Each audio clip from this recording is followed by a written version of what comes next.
Hey guys, it's Todd from Mountain 66 Diecast. How is everybody? This video is going to be a challenge. This challenge was issued. I looked into it with about 8 days ago, and it was issued by Gary's Diecast Collection.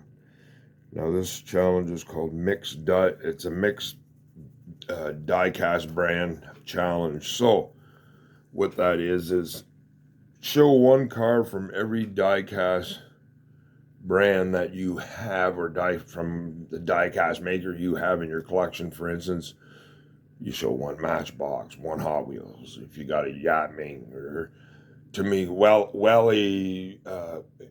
Tootsie, it doesn't matter. You show one of each. So, but which I'm going to do here. So, but before we start, Gary, sorry, I apologize. Somehow or another, this one got by me. You know me, I usually get in the challenges, and this one kind of slipped my mind. And, well, I actually was watching David Beeson's this morning, and that's how I realized you had a challenge out. So I apologize for the tardiness of this. So anyway, I'm going to get started. I'm going to start out here with a Moorstone,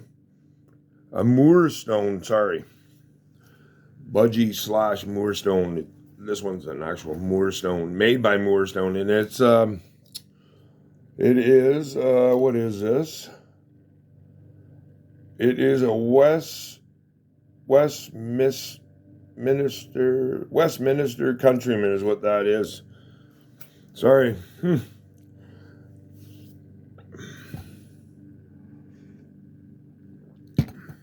So I've got one of each diecast brand that I have in my collection. So, yeah. So we're going to roll on through. Alrighty, my friends. Doing an M2. Here's a 74 Torino Cobra.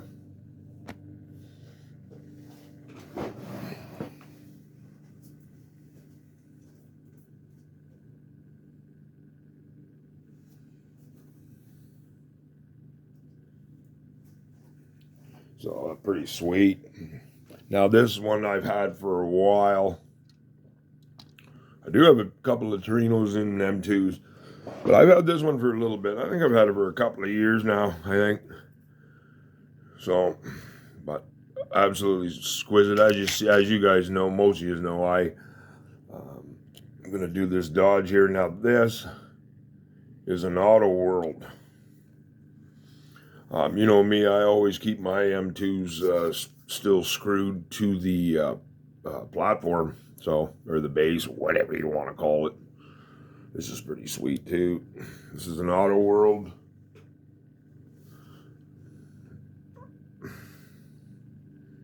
Pretty sweet. Move that camera just a little closer. So, hope everybody's doing all right. Happy Father's Day to everybody out there. Alrighty, my friends. We're going to do a Tootsie toy. I do have a few Tootsie toys. I mean, you can see here, I mean, probably my younger subscribers or viewers are going to say, what the Tootsie toy? But these Tootsie toys, they were around, and I'm not sure. I think they started in around the 40s, maybe the 30s. But I know they went right in through the 60s and 70s, and they've been around for quite a while. These are, I estimate, in the ones I have, like this here, these are either 60s or 70s. Their wheels are pretty, well, they're not quite, but, yeah, see, their wheels are, yeah. But I would estimate these here are in the 60s or 70s. I think probably the 70s. So, alrighty, my friends. Okay, I'm just going to keep rolling. I'm going to do this Impala. Here's Matchbox. Now, Matchbox, I could do it actually in three ways. It could do one by Moco, or could do one by Lesney, and also Matchbox. So Moco and Lesney were obviously before Matchbox come into play. So I thought, you know what, I'm gonna go with a nice oldie here. I mean, this is one of my favorite castings of Matchbox. There's no doubt about this. But again, some of the cars that are representing the brand are not necessarily my favorite, but they, for the most part, most of these are. So, alrighty, my friends. Now we're gonna do a T-Bird here. We're gonna do a vintage. Oh, that hood don't open. That hood don't. Nope, that one don't open. That's right. I got a few of these, and this one don't open. That's all right though. Here's the one representing the Hot Wheels. There you are. There. Look at that. That's absolutely sweet. But this hood don't open. I don't know why, but I'm not going to force the issue. I don't restore these. All my old red lines are the exact same way as they are now, as the day it was that I first got them. I don't restore them or anything like that. So, alrighty, my friends. Now we're going to do a Husky. I am going to do a Cadillac Eldorado. The hood's a, but we're going to keep it rolling. Look at this here. This is absolutely sweet. Absolutely sweet.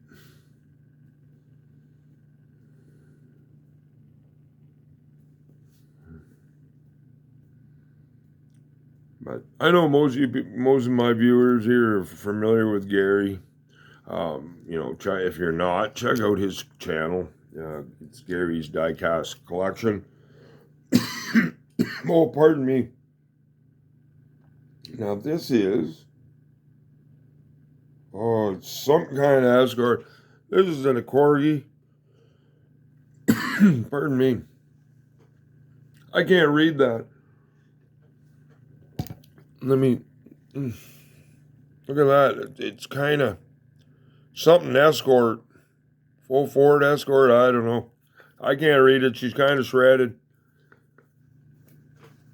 This was a flea market, this was a flea market find a couple of years ago. I actually had one of these as a kid. Let me just back that up. Just get the.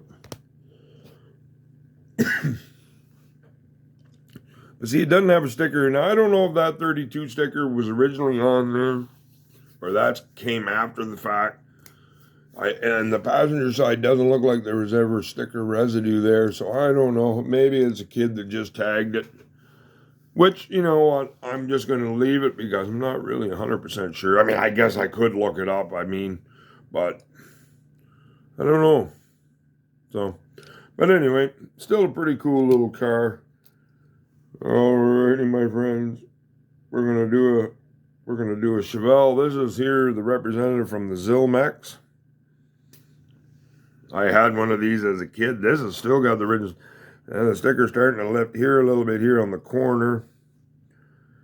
This is 70s. This is from Hong Kong. This maker is called Zilmex. The door's open, but I am not opening them.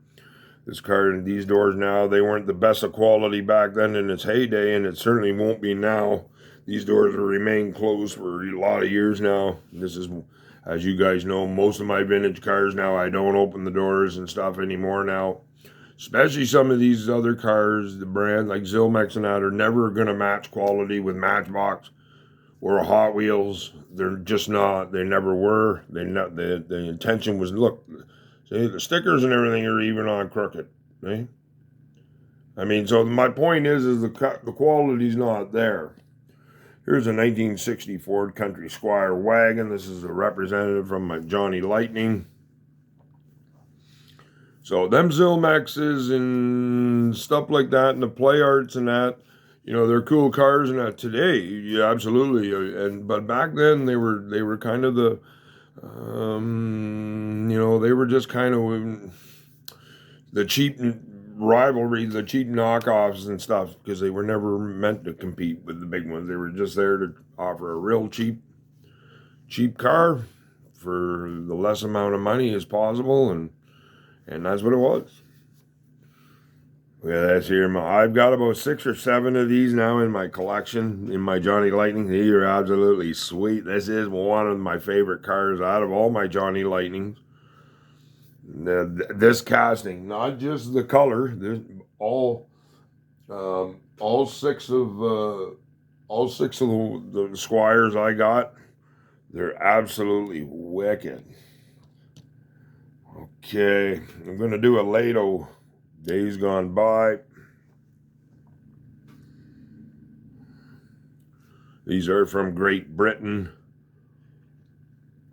All my Latos are mint, and a lot of my Latos are getting, well, I mean, I'm not, my Latos ain't no 30 or 40 years old, but they're getting, some of them I've got now are at least 20 years old.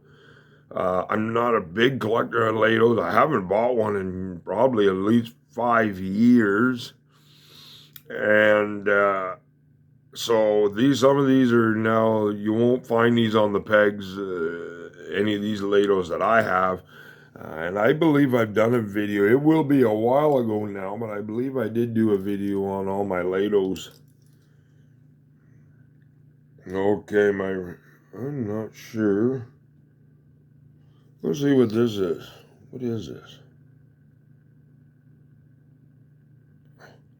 New Crown or new something? This is made by Summer. I can't read that. I can't make that out. But this was a thrift store find. I have this one and another one. It's like an Auburn, but yeah, the diecast maker here is Summer. This is pretty cool. Actually, when I got this in a thrift bag, I was actually going to bust this up because this was actually going to go in my junkyard because a lot of them unbranded ones, the made in China ones and that, for me, those are perfect junkers now. So I usually bust them. That was where this was heading, was right here behind it in the yard, and I seen it I looked and it was a Summer, and I'll keep this, which I have. Now, that was a couple of years ago, and I only have 2 in my collection. And and I've got over 5,000 cars, and I only have 2 Summers. So, definitely not, I mean, it's not something I collect. All right, we're going to do a 56 Crown Victoria. We're going to do it. This is by Ertl. This is from the late 70s. Say 79, 80, 81 in there, because I had one of these.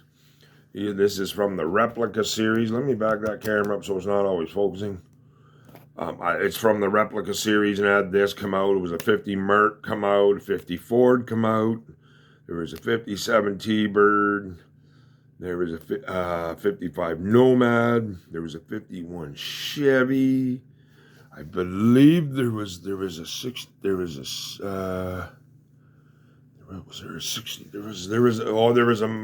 Mustang, a Corvette, but there's a pile of them. But this one here and the 51 Chevy, truth be known, are actually the 2 that are really hard to find. Now, I do have a 51 Chevy loose, and I have it in the original package, and I also have the blue Nomad in its original package, and the T-Bird. So, but I would like to get this in its original package. This is a fleet. I actually found this in a thrift store. This was actually in a thrift store bundle bag a couple of years ago, and I just about, to be perfectly honest, here's a majorette. When I seen that in there, I just about fell to my knees. I was like, holy smoke. And it was all in there with that other crap, and I was like, wow. You should have seen the surprise look on my face when I seen that, man. Look at this. Here's a majorette.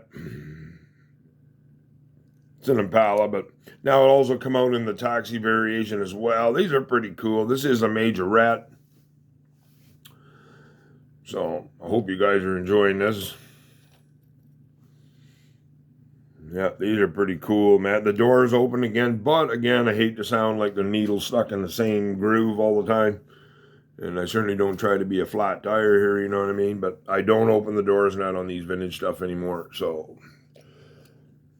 for you younger collectors and that are maybe getting into the older stuff, my recommendation is, try to minimize the movement of the moving parts. There's some Rolls Royces. This is a Rolls Royce, but you can see the base plate's rough. This is a Tamika. This is from the 70s as well. This is from the Hong Kong days. So yeah, my advice, if you're a younger collector or newer collector, starting to collect some of the old stuff, hey, that's great, man. But, you know, especially some of the stuff like Yatming and you know, Erdels and stuff like that, they had flaws right from the get-go. So you want to try to minimize the movement of the moving parts, the doors, hoods, and especially the doors. The doors are a big one, but anyway, that's just a piece of advice for the newer collectors or whatever. But this is pretty exquisite. Now I do have a lot of Tamikas. I got all my the funny thing about my Tamikas is they're all old. I have not bought a new Tamika since, to be perfectly honest, since I was a kid. I don't have not one. Tamika is the one diecast maker.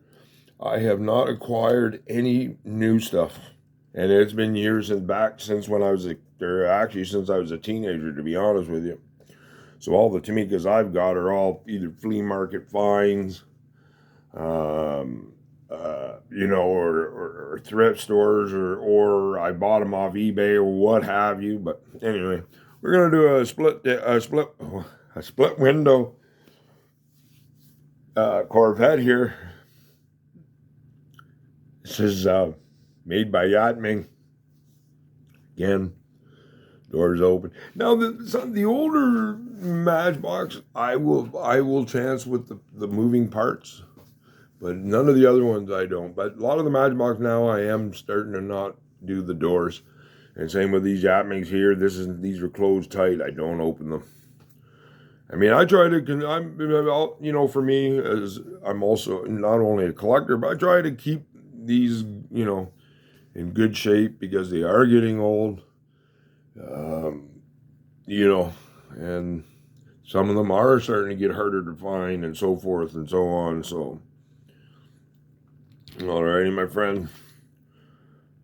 I'm also going to do a Maisto here. I'm not a big Maisto collector. I've actually got this and two other GTO gassers in my collection, or sitting on the shelf, excuse me.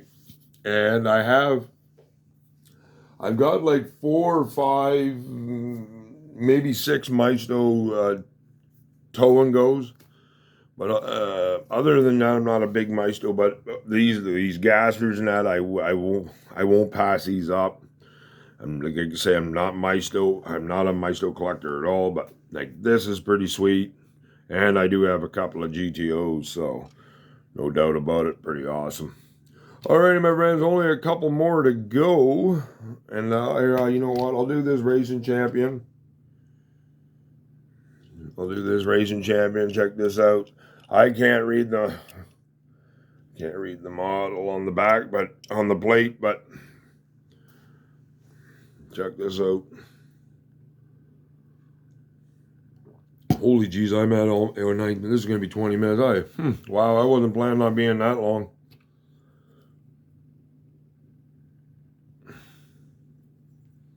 All right. Pretty sweet. It's a Racing Champion. And now that hood closes all right. I see all chance of that. But alrighty, my friends, I am going to close out with the last one here, and it's another Eldorado, but this is a play art.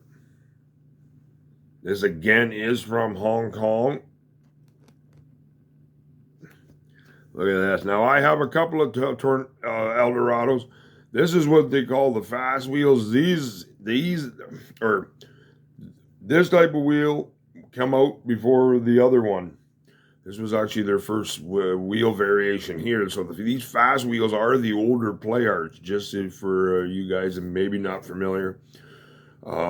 It's only show one of each diecast. Otherwise, I would show you the different the other set of wheels that I'm talking, or other style of wheels I'm talking. But these ones here are the fast wheels.